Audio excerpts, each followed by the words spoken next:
সুলাইমান আসলামের মতো ন্যায়বান শাসক হব আমরা। পৃথিবীতে কিয়ামত পর্যন্ত সুলাইমানের মতো বড় শাসক কি আসবে পৃথিবীতে কেউ? রানী বিলকিস তার দরবারে 6টা ইট নিয়ে আসছে, সোনার ইট। কিসের?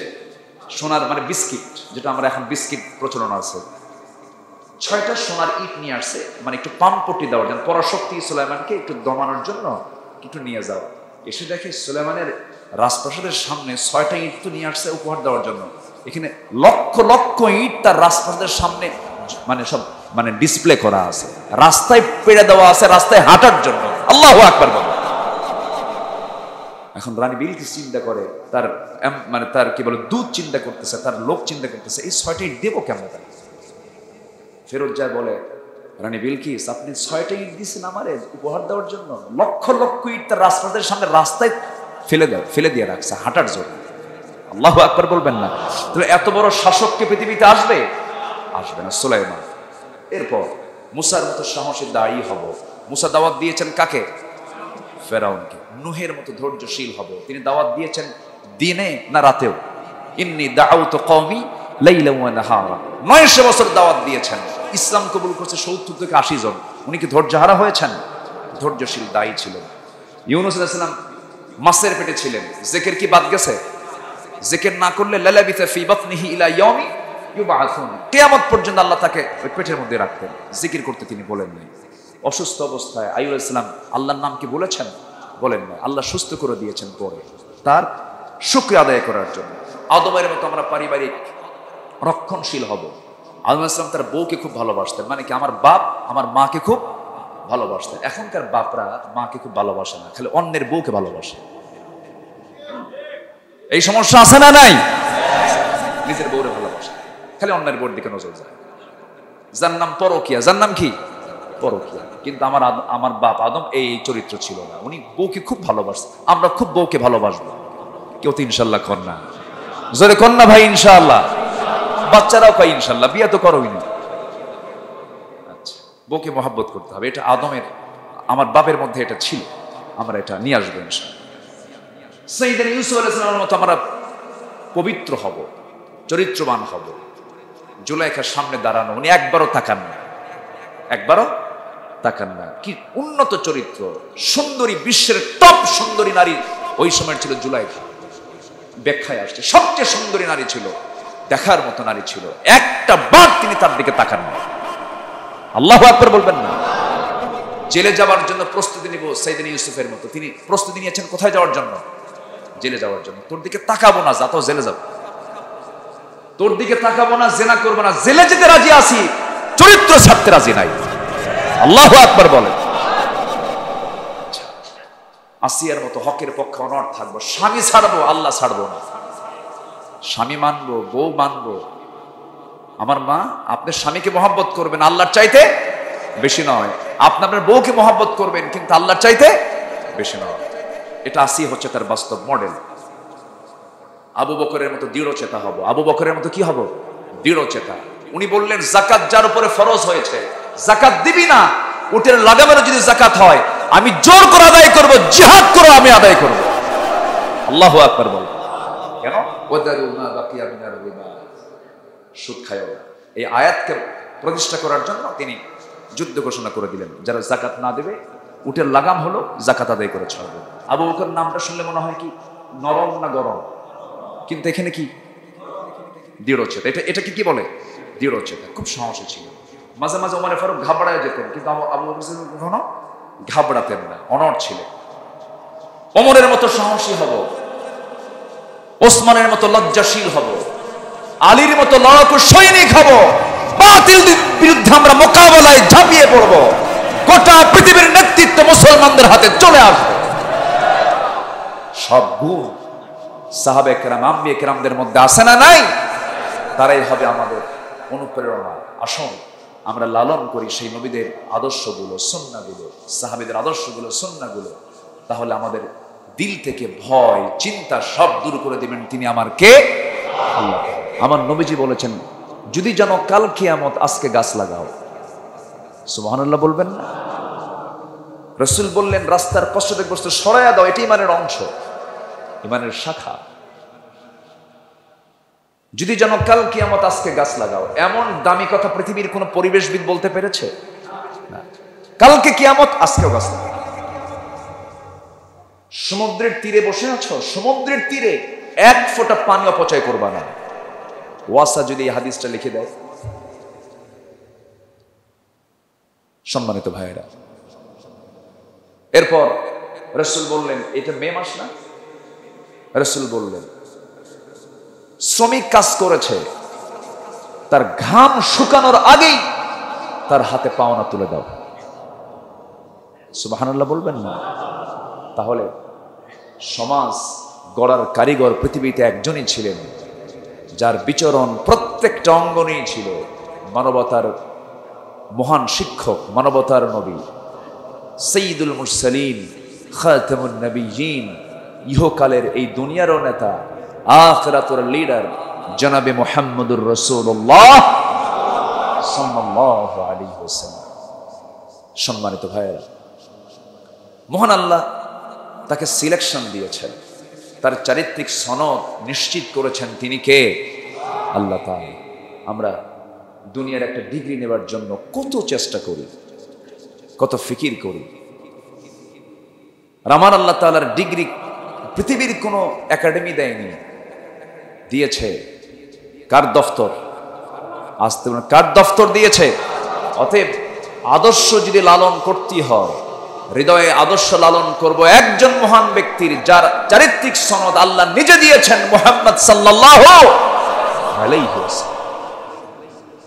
আপনি মুসলমান, আপনি কেমন করে বলতে পারেন আমার চেতনা রবি ঠাকুর? আপনি কেমন করে বলতে পারেন আমার প্রেরণা শরৎচন্দ্র চট্টোপাধ্যায়? আপনি কেমন করে বলতে পারেন? শরৎচন্দ্র একজন সাহিত্যিক হতে পারে, রবি ঠাকুর একজন কবি হতে পারেন, কিন্তু আমার প্রেরণার বাতিঘর তিনি হবেন না। আমার প্রেরণা হবেন একজনই ব্যক্তি, লাকাদ কানা লাকুম ফি রাসূলিল্লাহি উসওয়াতুন হাসানাহ লিমান কানা ইয়ারজুল্লাহ ওয়াল ইয়াউমাল আখির ওয়া যাকারাল্লাহা কাসীরা। আল্লাহু আকবার। এই পৃথিবীতে সবচেয়ে বেশি প্রশংসাকারী ব্যক্তি ছিলেন আমার আল্লাহ তাআলা, আমার রাসূল মুহাম্মদ সাল্লাল্লাহু। এমন প্রশংসা পৃথিবীর কেউ করতে পারেনি। তার নামই তো মুহাম্মদ। তার নাম কি?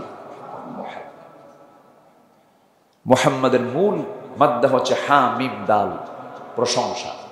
তিনি প্রশংসিত এবং প্রশংসাকারী, মুহাম্মদ এবং হামিদ। আল্লাহু আকবার। তিনি প্রশংসাকারীও তিনি। এমন প্রশংসা কেউ করতে পারেনি। আমার নবীজি কত দোয়া পড়েছেন, গোটা জীবন তার দোয়ায় ভরা ছিল। একটা দোয়া আমি প্রায় পড়িয়ে আমলটা আপনি করবেন। আল্লাহ এখানে দুটা রোগ দূর করার জন্য বলেছেন। আমার নবীজি 8টা রোগ দূর করার জন্য একটা হাদিসে দোয়া এসেছে, তিনি এই দোয়াটা প্রায় পড়তেন। তিনি বলতেন, আল্লাহুম্মা ইন্নী আউযু বিকা মিনাল হাম্মি ওয়াল হাযানি ওয়াল আজাজি ওয়াল কাসালি ওয়াল জুবনি ওয়াল বুখলি ওয়া দালা'id দাইন ওয়া গালাবাতির রিজাল। আমার রাসূল এখানে 8টা বান্দার জীবনে যে মুসিবতগুলো আসে, এই মুসিবতের জন্য আল্লাহর কাছে চাইতে বলেছেন। এই দোয়াটা যদি কোনো বান্দা করে, এই দুনিয়ার জিন্দেগির 8টা বড় বড় রোগ থেকে আল্লাহ তাকে রেহাই দিয়ে দেন। এই দোয়াগুলো আমরা মুখস্থ করব। জিহ্বাকে তাজা রাখবো দুনিয়ার কথা দিয়া না জিকির দিয়া? জিহ্বার আবাদ হবে দুনিয়ার কথা দিয়া না জিকির দিয়া? জিকির দিয়া। অনেক জিকির আছে, তবে সবচেয়ে বড় জিকির হলো 4টা। সুবহানাল্লাহ, বলেন সুবহানাল্লাহ, আলহামদুলিল্লাহ, লা ইলাহা ইল্লাল্লাহ, আরেকটা হচ্ছে আল্লাহু আকবার। তাহলে প্রথম হচ্ছে সুবহান, সাথে আল্লাহ আছে না নাই? কেন আল্লাহ বলার কি দরকার? সুবহানাল্লাহ, এটা পরিপূর্ণ হলো। শুধু আল্লাহ না বলে আলহামদুলিল্লাহ, তাহলে পরিপূর্ণ বাক্য হলো। আল্লাহ কি পরিপূর্ণ বাক্য হয়? হয় না। সুবহানাল্লাহ আল্লাহর পবিত্রতা, আলহামদুলিল্লাহ কার প্রশংসা? আল্লাহর প্রশংসা। লা ইলাহা ইল্লাল্লাহ, কোন ইলাহা নাই কে ছাড়া? আল্লাহ ছাড়া। তাহলে শুধু আল্লাহ বলার চাইতে পরিপূর্ণ বাক্য বলাটাই উত্তম। আল্লাহু আকবার। এই দোয়াগুলো, জিকিরগুলো শিখিয়েছেন মুহাম্মদ সাল্লাল্লাহু আলাইহি ওয়াসাল্লাম। জিহ্বাকে ভাটায় রাখবো না, জোয়ারে রাখবো। কার জিকিরের? কার জিকিরের জোয়ারে? ভাটা গেলেই ইমান ভাটা হয়ে যাবে। ভাটা গেলে কি হবে? ইমান ভাটা হয়ে যাবে, ইমান ভাটায় চলে যাবে, মরে যাব আমি, ইমান শূন্য হয়ে যাব আমি। এই জন্য জিহবাকে আমরা আল্লাহর জিকির দিয়ে তাজা রাখবো। জোরে বলি ইনশাআল্লাহ। আমার বন্ধুগণ, আল্লাহ রাব্বুল আলামিন 4টা কাজ করতে বললেন। এর মধ্যে ঈমান কথা আছে, আমলে সালেহের কথা আছে। আমলে সালেহের ব্যাখ্যা যদি দিতে যাই, অনেক নেক আমলের একটা লিস্ট আমি নিতে গেলে ঘন্টার পরে ঘন্টা চলে যাবে। ঈমানের ব্যাপারে ডিপ আলোচনা করতে গেলে অনেক লম্বা সময় ইতিপূর্বে আমি এখানে আলোচনা করেছিও। শুধু শর্ট করে বলে গেলাম, নেক আমলের একটা শুধু আইডিয়া দিলাম। ঈমানের 70-এর অধিক শাখা প্রশাখা আছে। সর্বপ্রথমটা বলেছি, শেষটাও বলেছি, মাঝখানে অনেকগুলো শাখা প্রশাখা আছে। আমার বন্ধুগণ, এগুলো আমরা শিখে নেব। এরপরে মহান রব্বুল আলামিন বলছেন, সবচেয়ে গুরুত্বপূর্ণ ইবাদত হলো মানব জীবনের, যেমন মাথাটা সবচেয়ে গুরুত্বপূর্ণ দেহের অংশ, মানুষের এই বডির মধ্যে অঙ্গ প্রত্যঙ্গের মধ্যে যেমন মাথাটা গুরুত্বপূর্ণ অংশ, ইবাদতের মূল জিনিসটা হলো সালাত। ইবাদতের মূল জিনিসটা কি? সালাত। এটা হচ্ছে আস-সালাতু ইমাদুদ্দিন। আস-সালাতু ইমাদুদ্দিন। নামাজ হচ্ছে পিলার অফ ইসলাম। দ্বীনের একটা স্তম্ভ হচ্ছে নামাজ। ফাকাদ আকামাহা, এটাকে যে কায়েম করলো, দণ্ডায়মান করলো, এটাকে যে মানে প্রতিষ্ঠা করলো, এটাকে যে দণ্ডায়মান করলো, দাঁড়িয়ে ফেললো, ফাকাদ আকামাদ-দ্বীন, সে দ্বীনকে দাঁড়ায় ফেললো। আল্লাহু আকবার বললেন। ওমান তারাকাহা, যে ব্যক্তিটাকে ছেড়ে দিল, সে যেন দ্বীনের সমস্ত স্তম্ভগুলোকে ভেঙ্গে চুরমার করে দিল। জোরে বলি নাউজুবিল্লাহ। এটা কি মোল্লার কথা? মোল্লাকে বলতেছে এটা? বলছেন মুহাম্মদ সাল্লাল্লাহু আলাইহি ওয়াসাল্লাম। তিনি বলছেন, নামাজ ছেড়ে দিবা, তুমি দ্বীনের খুঁটিকে ভেঙ্গে চুরমার করবে। এবং আমার রাসূল এত শক্ত কথা বলেছেন, কাফেরকে চিনবা, ও নামাজ পড়ে না, আর মুমিনকে চিনবা, ও নামাজ পড়ে। এটা কি নরম কথা না একদম প্রান্তিক কথা? বলেন তো, চূড়ান্ত কথা না এটা? একদম মানে কিনারার কথা, একদম স্পষ্ট কথা। রাসূল বললেন, কাফির চিনবা, কাফির চেনার লক্ষণ হলো নামাজ না পড়া। আর ইমানদারকে চিনবা, ইমানদারকে চেনার লক্ষণ কি? নামাজ পড়া। আল ফারকু বাইনাল মুমিন ওয়াল কাফির তারকুস সালাহ, আও কামা ক্বালা আলাইহিস সালাতু ওয়াস সালাম। আমরা সালাতটাকে রেগুলার করব। কেউ তো ইনশাআল্লাহ বললাম না, আর একটু জোরে বলি ইনশাআল্লাহ। পরিবারে নামাজকে নিশ্চিত করব। পরিবারে নামাজকে কি করব? নিশ্চিত করব। যে পিতা তার ছেলে মেয়েকে ফজরে ডাক দেয় না, ওটা অযোগ্য পিতা। আসতে কন কেন? ঠিক কি না? যে মা তার সন্তানকে ফজরে ডাক দিতে পারে না, যে নিজেও নামাজ পড়ে না, সে অযোগ্য মা, সে মা হওয়ার যোগ্যতা রাখে না। মসজিদে যারা মায়েরা আসছেন, মাথায় রাখবেন, ফজরে যদি আপনার সন্তানকে না জেগে দেন, তাহলে ভাবতে হবে আপনার সন্তান জটিল কোনো রোগে আক্রান্ত হবে। আল্লাহ তো এমনি বলেন নাই, তার কোনো চিন্তা নাই, তার কোনো ভয় নাই, এমনি বলেন না, এখানে কারণ আছে। আচ্ছা, নামাজ পড়লে স্বাস্থ্য খারাপ হয় না স্বাস্থ্য ভালো হয়? বলেন তো, যারা স্বাস্থ্যবিদ যারা আছে, চিকিৎসক যারা আছে, এই যে মুরব্বী প্রত্যেক দিন প্রায় 4-5 মাইল হাঁটেন, খুব স্বাস্থ্য সচেতন মানুষ, ব্যক্তিগত কথাবার্তা হয়তো 75+ বয়স, তার এখনো ইয়াং মানুষের মতো চলাফেরা করেন। ফজর নামাজ তার রেগুলার থাকে। যদি কোনো বান্দা ফজর নামাজে রেগুলার, যদি ফজরের নামাজ মসজিদে আসে, 24 ঘন্টার মধ্যে সবচেয়ে নির্মল স্বচ্ছ বাতাসটা বয় হলো কোন সময়? ফজরের সময়। শিশির পড়ে কোন সময়? ফজরের সময়। বুরিকালি উম্মতি ফি বুকুরিহা, আমার উম্মতের বরকতময় সকালটাই, বরকতময় সময়টাই হলো সকাল। এটা কি আমার কথা? বলেছেন মুহাম্মদ সাল্লাল্লাহু আলাইহি ওয়াসাল্লাম, বুরিকালি উম্মতি ফি বুকুরিহা। তাহলে আপনার সন্তানকে আপনি আদর করে ভাবলেন যে না ঘুম আসছে, নাক ডেকে ঘুমাক, কিন্তু আপনাকে ভাবতে হবে যে আপনার ছেলেকে মেয়েকে যে আপনি ফজরে ডাকতেছেন না, সে জটিল কোনো রোগের দিকে এগোচ্ছে। হতে পারে তার ইমানি রোগ, অবশ্যই তার শারীরিক রোগ, যে কোনো রোগে সে আক্রান্ত হবে। তাহলে আমরা আমাদের সন্তানকে কি রোগী বানাতে চাই না সুস্থ বানাতে চাই? তাহলে ফজরে কি করব? আস্তে করে গিয়ে আগে পা টিপব, একটু গায়ে হাত দেব, আর একটু একটু একটু করে বলবো আসসালাত আসসালাত, নামাজ নামাজ, আসসালাতু খায়রুম মিনান নাওম, কদ কামাতিস সালাহ, কদ কামাতিস সালাহ, নামাজ দাঁড়ালো, ওঠো। তাহলে এই সচেতনতা প্রত্যেক ফ্যামিলিতে থাকার দরকার আছে না নাই? একটা ফ্যামিলির সবচেয়ে বড় যিনি দায়িত্বশীল হবেন, যিনি বাবা হবেন, মা হবেন, বড় ভাই হবেন, স্বামী হবেন, তার এক নম্বর দায়িত্ব বাড়িতে কি নিশ্চিত করা? বাড়িতে কি নিশ্চিত করা? এটাই নামাজ কায়েম। এটা কি নামাজ কায়েম? ফাকাদ আকামাহা ফাকাদ আকামাদ-দ্বীন। এটা ব্যক্তিগত জীবনে নামাজ কায়েম। রাষ্ট্রীয় জীবনে আছে না নাই? আছে, কিন্তু ব্যক্তিগত জীবনে তো নাই। আপনি ওইদিকে যাবেন, ভার্সিটি যাবেন কখন? আপনার তো প্রাইমারিতে হয় নাই। আপনি প্রাইমারি না পাস করে কি ভার্সিটিতে যাওয়া সম্ভব? প্রাইমারি তো হলো না, আমি তো ব্যক্তিগত জীবনে তো গঠন করতে পারলাম। আমরা নামাজটাকে রেগুলার করব, জোরে বলি ইনশাআল্লাহ। নেক আমলের মধ্যে কিছু ভুল যদি ঢুকে যায় তাহলে নেক আমলগুলো সব শেষ। যেমন রিয়া, অর্থাৎ ডিসপ্লে, দেখানো, আমি শোনানো, দেখিয়ে দেখিয়ে কোনো ইবাদত করা, এটা একটা শিরক। এটা একটা কি? শিরক। আমি করছি কার জন্য? কিন্তু হয়ে যাচ্ছে কার জন্য? বান্দার জন্য। তখন এটা কি হয়ে গেল? রিয়া, শিরক। রিয়া উন্নাস, এটা মারাত্মক অপরাধ।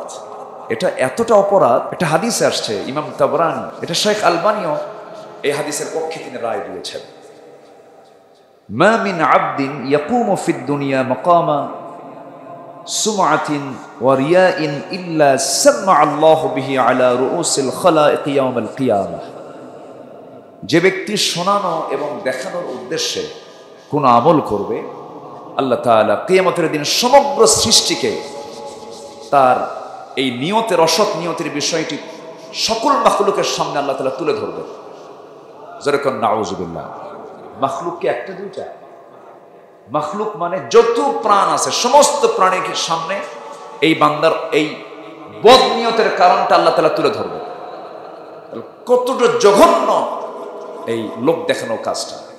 তারা নেক আমল করলাম, ওয়া আমিলুস সালিহাত, কিন্তু নেক আমলটা করলাম কিন্তু আল্লাহর জন্য না মানুষকে দেখানোর জন্য? তাহলে আমার সবকিছু কি হবে? বিফল হয়ে যাবে। আমার বন্ধুগণ,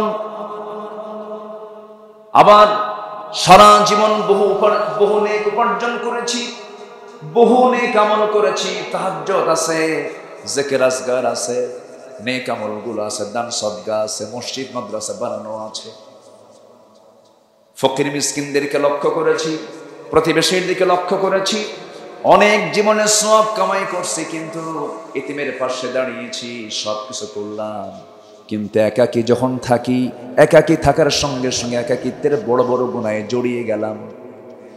যদি কোনো বান্দা একাকিত্বের কোনো গুনাহে জড়িয়ে পড়ে, হাদিস এসেছে বাইহাকি শরীফের হাদিস, ওই বান্দাকে আল্লাহ তাআলা কিয়ামতের দিন আমল শূন্য করে তার সামনে হাজির করবেন। জোরে কোন নাউজুবিল্লাহ। কি শূন্য করে? আমল শূন্য। একাকিত্বের গুনাহ কিন্তু মারাত্মক। আমার বন্ধুগণ, হাদিসে আসছে তিহামা অঞ্চলের, তিহামা একটা বড় অঞ্চল, তিহামা অঞ্চলের যত পর্বতমালা আছে, এই পর্বতমালা পরিমাণ যদি কোনো বান্দা আমলগুলো করে নিয়ে আল্লাহর সামনে হাজির হয়ে যায়, কিন্তু একাকিত্বের গুনাহ যে করেছে, বড় বড় গুনাহ, একাকিত্বের যে গুনাহগুলো করলো, এই গুনাহগুলো জমা হওয়ার কারণে সমস্ত নেক আমলকে একাকিত্বের গুনাহ খেয়ে শূন্য বানায় ফেলবে।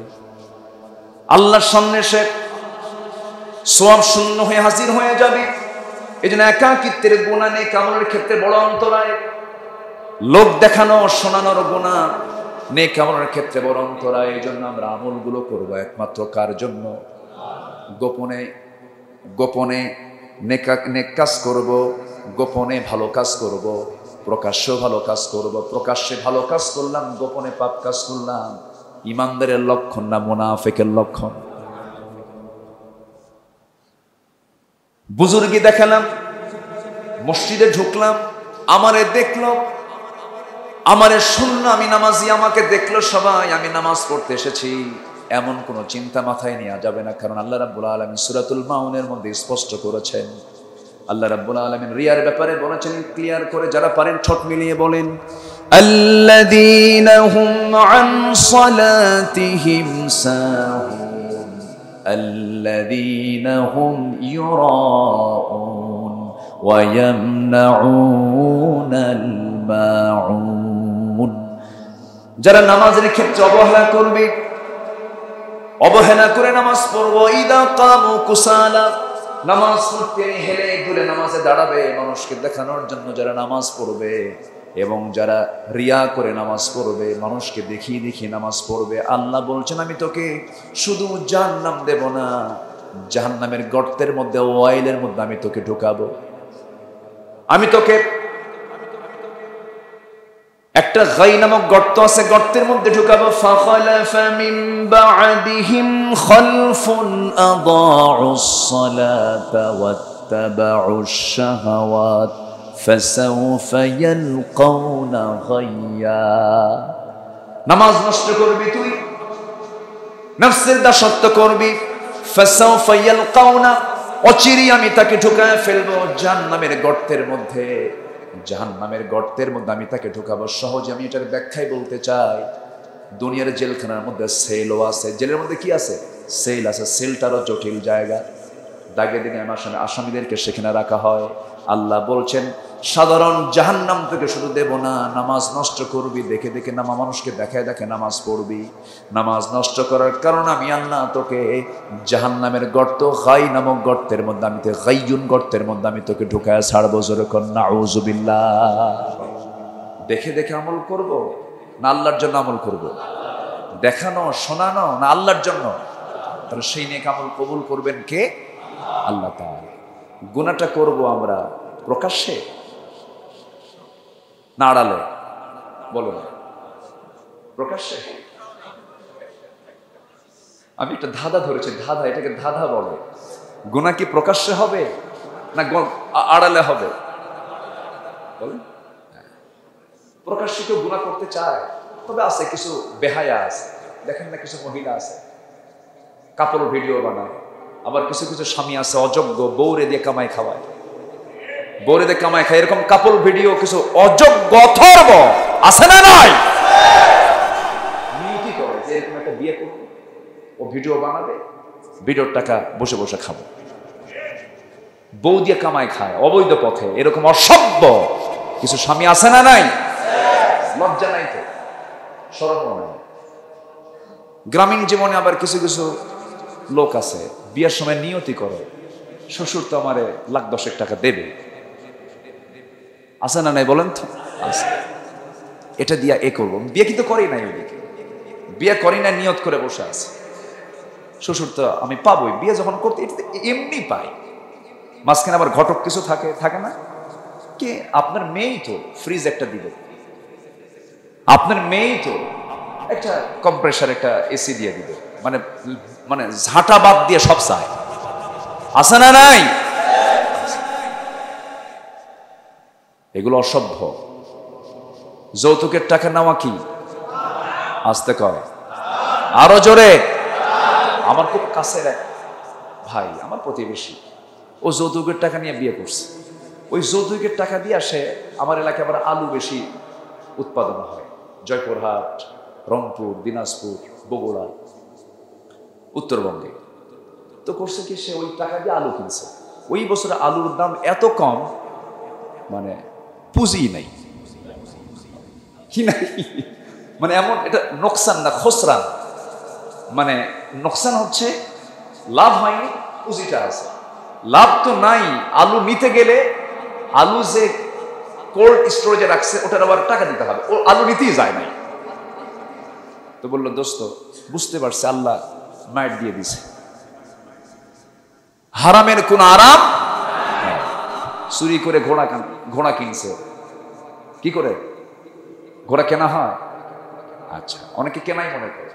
চুরি করে ঘোড়া বাড়িতে আনছে, গোটা রাত কষ্ট করছে, ছেলেকে ডাক দিয়ে বলে বাজান ঘোড়া তো আনলাম চুরি করে, তুমি একটু ঘোড়াটা বিক্রি করে আসো। বিক্রি করতে গেছে, বিক্রি করতে যায় যে ক্রেতা সে বলছে ভাই এটার দাম কত? কত? ঠিক আছে দাম দেবো, একটু দেখি স্যার পা ঠিক আছে কিনা, একটু চালাই। দাবড়ায় দিস, সে চলে গেছে। চোখের আড়াল হতে হতে এমন আড়ালে গেছে আর ফিরে আসে না, আর ফেরত আসে না। এখন সে ছেলেটা চলে আসছে বাড়িতে, বাপ বলে বাজান কষ্ট করে ঘোড়াটা চুরি করে আনলাম, কেমন দাম পাইলা? কাব্বা যে দামে কেনা সেই দামই বেচা, যে দামে কেনা সেই দামই বেচা। হারাম দিয়ে কখনো আরাম পাওয়া যাবে না, কোন হারাম দিকে যাব না। জোরে বলি ইনশাআল্লাহ। আল্লাহ কবুল করুন আমাদেরকে, জোরে বলি আল্লাহুম্মা আমিন। সম্মানিত ভাই, তাহলে আমরা এই চারটা বিষয় আমরা মাথায় রাখবো। যাকাত এটা কি জরিমানা না ফরজ হুকুম? যাকাত দিতে হবে হিসাব করে না না করে? হিসাব না করে যদি বেশি দেই তাও হবে না। যাকাত কি হিসাবের না বেহিসাবের? হিসাব। যাকাত মানে হলো হিসাব। আপনার সম্পদ যে আপনি রাখছেন কোথায় এটাকে বছরে একবার হিসাব করে আনেন, ক্লোজ করে দেন। আপনার ফিনান্স, আপনার স্থাবর অস্থাবর সম্পত্তি কোথায় কি আছে এটাকে আপনার হিসাবের মধ্যে নিয়ে আসার জন্য আল্লাহ তাআলা যাকাত দিয়েছেন। আবার যাকাতের মানে কি জানেন? যাকাত মানে হলো ইনক্রিজ হওয়া, ডিক্রিজ না, বৃদ্ধি পাওয়া। আল্লাহু আকবার। যাকাত মানে কি? বেড়ে যাওয়া।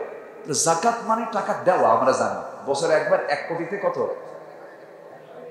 এই হিসাব কিন্তু এই হিসাবটা অন্তত জানা কি ফরজ।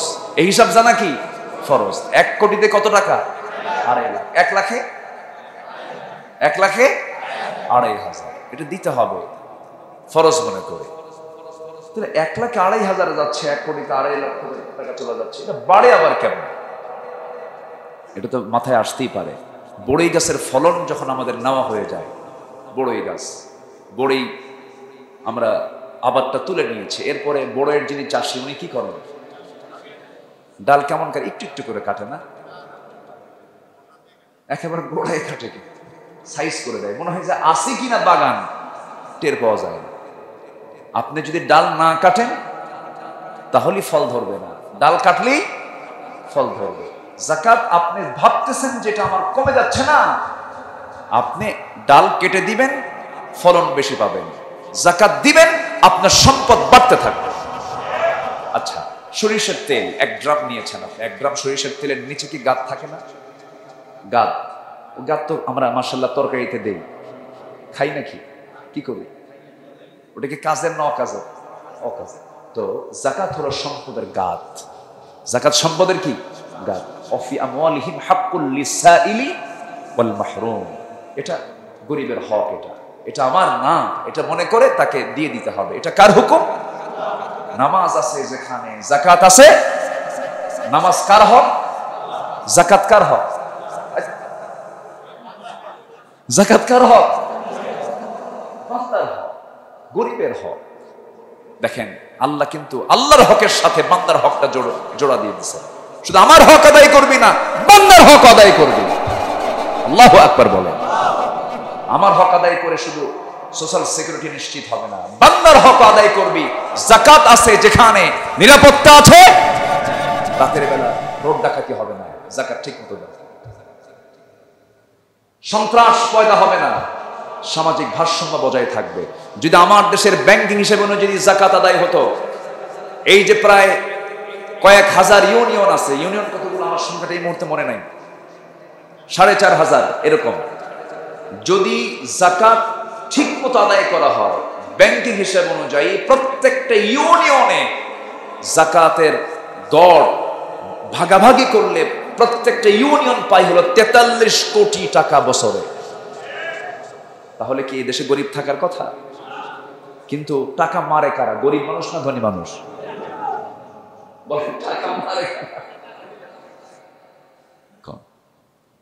ডাকাতি করার কথা কার, আর ডাকাতি করে কারা? আচ্ছা, আমার দেশে কি অভাবী চোর বেশি না স্বভাবী চোর বেশি? সেই চোর কি সাধারণ সিসকে চোর না সাগর চোর, পুকুর চোর? কি চোর? সাগর চোর। হ্যাঁ, কি সহ? ব্যাং সহ যা আছে। সম্মানিত ভাইয়েরা, তাহলে জন্ম নিয়েছিলাম উলঙ্গ হয়ে পৃথিবীতে আসছি, যাওয়ার সময় কি নিয়ে যাব? কি? কাফনের কাপড় নিয়ে যাব। মাঝখানে কত খেলা, মাঝখানে কত খেলা। আল্লাহ বলছেন, বান্দা হক গুলো ঠিক করো, এই চারটা কাজ করবা তুমি। আল্লাহ বলছেন, এই চারটা কাজ যদি ঠিক মতো আদায় করতে পারো, আমি আল্লাহ নিজেও আদা করছি, আমি তোকে সীমাহীন পুরস্কার দিয়ে দেব। তুই চিন্তাও করতে পারবি না কি দেব তোরে। আমি যা দেব আমি ওয়াদা ভঙ্গ করব না। দুনিয়ার মানুষগুলো, তোদের কিছু নেতাগুলো ওয়াদা ভঙ্গ করে। কত ওয়াদা করে এই দেশে, ওয়াদা করে কোন শ্রেণীর লোক সবচেয়ে বেশি বলেন? আমি কিন্তু বলতেছি না, দোষ কিন্তু আমার না, আপনারা বলেন যা বলেন। কিন্তু আল্লাহ তাআলা যে ওয়াদাটা করছেন, আল্লাহ নিজে বলছেন, ইন্নাল্লাহা লা ইউখলিফুল মিআদ। আল্লাহ কখনো ওয়াদা ভঙ্গ করেন না। আল্লাহু আকবার বলেন। আমি যা দেব তাই দেব, যা বলি তাই দেব আমি। এরপরে বলছেন, ফালা খাউফুন আলাইহিম ওয়ালা হুম ইয়াহজানুন। আল্লাহ বলছেন, বান্দারে এই সমস্ত কাজগুলো তুমি যদি করো, দুনিয়া এবং আখিরাতে আমি তোমাকে ভয় মুক্ত রাখবো, আমি তোমাকে চিন্তা মুক্ত রাখবো। যেরকম সুবহানাল্লাহ। ভয় মুক্ত আর চিন্তা মুক্ত রাখার ওয়াদা করছেন তিনি আমার কে? আল্লাহ।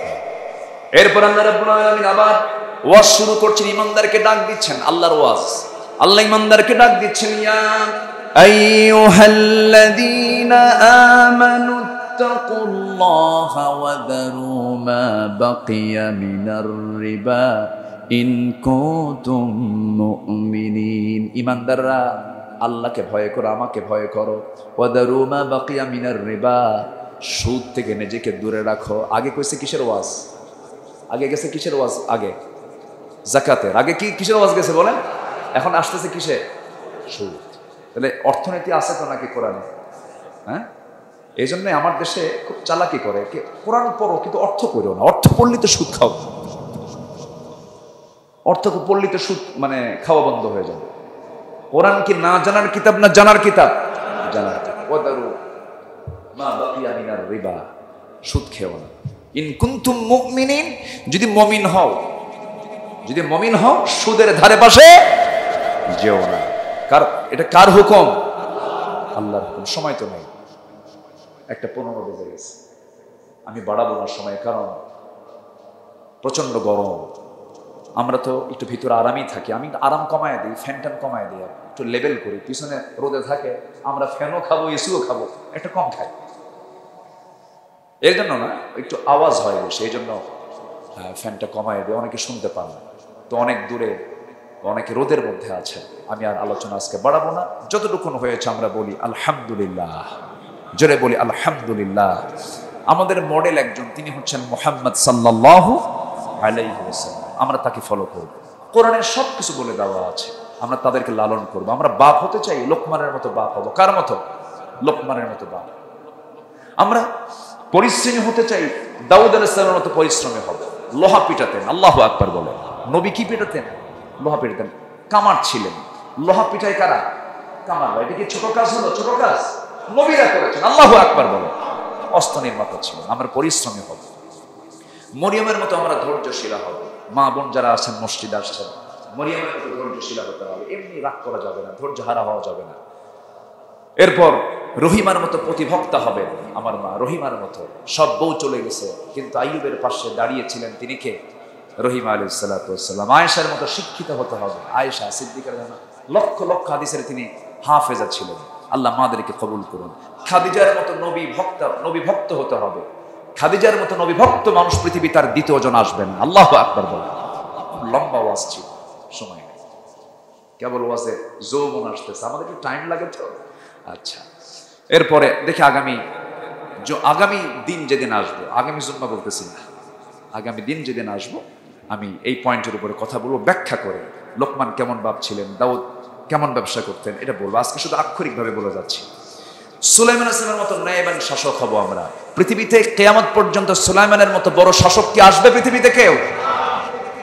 রানী বিলকিস তার দরবারে 6টা ইট নিয়ে আসছে, সোনার ইট। কিসের? সোনার, মানে বিস্কিট, যেটা আমরা এখন বিস্কিট প্রচলন আছে। 6টা সোনার ইট নিয়ে আসছে, মানে একটু পাম্পটি দেওয়ার জন্য, পরাশক্তি সুলাইমানকে একটু দমানোর জন্য একটু নিয়ে যাওয়া। এসে দেখে সুলাইমানের রাজপ্রাসাদের সামনে 6টা ইট তো নিয়ে আসছে উপহার দেওয়ার জন্য, এখানে লক্ষ লক্ষ ইট তার রাজপ্রাসাদের সামনে মানে সব মানে ডিসপ্লে করা আছে, রাস্তায় পেড়ে দেওয়া আছে রাস্তায় হাঁটার জন্য। আল্লাহু আকবার বলে। এখন রানী বিলকিস চিন্তা করে, তার মানে তার কি বলে দূত চিন্তা করতেছে, তার লোক চিন্তা করতেছে, এই 6টা ইট দেবো কেমন? তার ফেরত যায় বলে, রানী বিলকিস আপনি 6টা ইট দিয়েছেন আমারে উপহার দেওয়ার জন্য, লক্ষ লক্ষ ইট তার রাজপ্রাসাদের সামনে রাস্তায় ফেলে দিয়ে রাখছে হাঁটার জন্য। আল্লাহু আকবার বলবেন না? তাহলে এত বড় শাসককে পৃথিবীতে আসবে? আসবে না সুলাইমান। এরপর মুসার মতো সাহসী দায়ী হব। মুসা দাওয়াত দিয়েছেন কাকে? ফেরাউনকে। নূহের মতো ধৈর্যশীল হব। তিনি দাওয়াত দিয়েছেন দিনে না রাতেও। ইন্নী দাআউতু কওমি লাইলা ওয়া নাহারা। 900 বছর দাওয়াত দিয়েছেন। ইসলাম কবুল করছে 70 থেকে 80 জন। উনি কি ধৈর্যহারা হয়েছেন? ধৈর্যশীল দায়ী ছিলেন। ইউনূস আলাইহিস সালাম মাছের পেটে ছিলেন, জিকির কি বাদ গেছে? জিকির না করলে লালাবিথা ফি বাতনিহি ইলা ইয়াউমি ইউবআসুন, কিয়ামত পর্যন্ত আল্লাহ তাকে ওই পেটের মধ্যে রাখতেন। জিকির করতে তিনি বলেন নাই। অসুস্থ অবস্থায় আইয়ুব আলাইহিস সালাম আল্লাহর নাম কি বলেছেন? বলেন না। আল্লাহ সুস্থ করে দিয়েছেন পরে, তার শুকরিয়া আদায় করার জন্য। আদমের মতো আমরা পারিবারিক রক্ষণশীল হব। আদম আলাইহিস সালাম তার বউকে খুব ভালোবাসতেন, মানে কি আমার বাপ আমার মাকে খুব ভালোবাসতেন। এখনকার বাপরা মাকে খুব ভালোবাসে না, খালি অন্যের বউকে ভালোবাসে। এই সমস্যা আছে না নাই? নিজের বউরে ভালোবাসে, খালি অন্যের বউর দিকে নজর যায়। যার নাম পরকিয়া, যার নাম কি পরকিয়া। কিন্তু আমার বাপ আদম এই চরিত্র ছিল না, উনি বউকে খুব ভালোবাসতেন। আমরা খুব বউকে ভালোবাসবো। কেউ তো ইনশাল্লাহ কর না, জোরে কর না ভাই ইনশাআল্লাহ। বাচ্চারাও কয় ইনশাল্লাহ, বিয়ে তো করোই না। আচ্ছা, বউকে মহব্বত করতে হবে, এটা আদমের আমার বাপের মধ্যে এটা ছিল, আমরা এটা নিয়ে আসবো ইনশাআল্লাহ। সাইয়েদনা ইউসুফ আলাইহিস সালামের মতো আমরা পবিত্র হব, চরিত্রবান হব। জুলাইখার সামনে দাঁড়ানো, উনি একবারও তাকান না, একবারও তাকান না। কি উন্নত চরিত্র, সুন্দরী, বিশ্বের টপ সুন্দরী নারী ওই সময় ছিল জুলাইখা। ব্যাখ্যায় আসছে সবচেয়ে সুন্দরী নারী ছিল, দেখার মতো নারী ছিল, একটা বার তিনি তার দিকে তাকান না। আল্লাহু আকবার বলবেন না? জেলে যাওয়ার জন্য প্রস্তুতি নিব সাইয়েদনা ইউসুফের মতো। তিনি প্রস্তুতি নিয়েছেন কোথায় যাওয়ার জন্য? জেলে যাওয়ার জন্য। তোর দিকে তাকাবো না, যা তো জেলে যাব। তোর দিকে তাকাবো না, জেনা করবো না, জেলে যেতে রাজি আছি, চরিত্র ছাড়তে রাজি নাই। আল্লাহু আকবার বলেন। আসিয়ার মতো হকের পক্ষে অনড় থাকবো। স্বামী ছাড়বো, আল্লাহ ছাড়বো না। স্বামী মানবো, বউ মানবো। আমার মা, আপনি স্বামীকে মহব্বত করবেন আল্লাহর চাইতে বেশি নয়। আপনি আপনার বউকে মহব্বত করবেন, কিন্তু আল্লাহর চাইতে বেশি নয়। এটা আসিয়া হচ্ছে তার বাস্তব মডেল। আবু বকরের মতো দৃঢ় চেতা হব। আবু বকরের মতো কি হব? দৃঢ় চেতা। উনি বললেন যাকাত যার উপরে ফরজ হয়েছে, যাকাত দিবি না, উটের লাগামেরও যদি যাকাত হয় আমি জোর করে আদায় করব, জিহাদ করে আমি আদায় করব। আল্লাহু আকবার বল। কেন? ওয়াদারু মা বাকিয়া মিনার রিবা, সুদ খায় না। এই আয়াতকে প্রতিষ্ঠা করার জন্য তিনি যুদ্ধ ঘোষণা করে দিলেন, যারা যাকাত না দেবে উটের লাগাম হলো যাকাত আদায় করে ছাড়বে। আবু বকর নামটা শুনলে মনে হয় কি নরম না গরম, কিন্তু এখানে কি দৃঢ়চেতা। এটা কি বলে? দৃঢ়চেতা। খুব সাহসী ছিল। মাঝে মাঝে ওমর ফারুক ঘাবড়ায় যেতেন, কিন্তু আবু বকর কখনো ঘাবড়াতেন না, অনড় ছিলেন। ওমরের মতো সাহসী হব, ওসমানের মতো লজ্জাশীল হব, আলীর মতো লড়াকু সৈনিক হব। বাতিলের বিরুদ্ধে আমরা মোকাবেলায় ঝাঁপিয়ে পড়ব। গোটা পৃথিবীর নেতৃত্ব মুসলমানদের হাতে চলে আসবে। সব গুণ সাহাবে কেরাম, আম্বিয়ে কেরামদের মধ্যে আছে না নাই? তারাই হবে আমাদের অনুপ্রেরণা। আসুন আমরা লালন করি সেই নবীদের আদর্শগুলো, সুন্নাহগুলো, সাহাবীদের আদর্শগুলো, সুন্নাহগুলো। তাহলে আমাদের দিল থেকে ভয় চিন্তা সব দূর করে দিবেন তিনি আমার কে? আল্লাহ।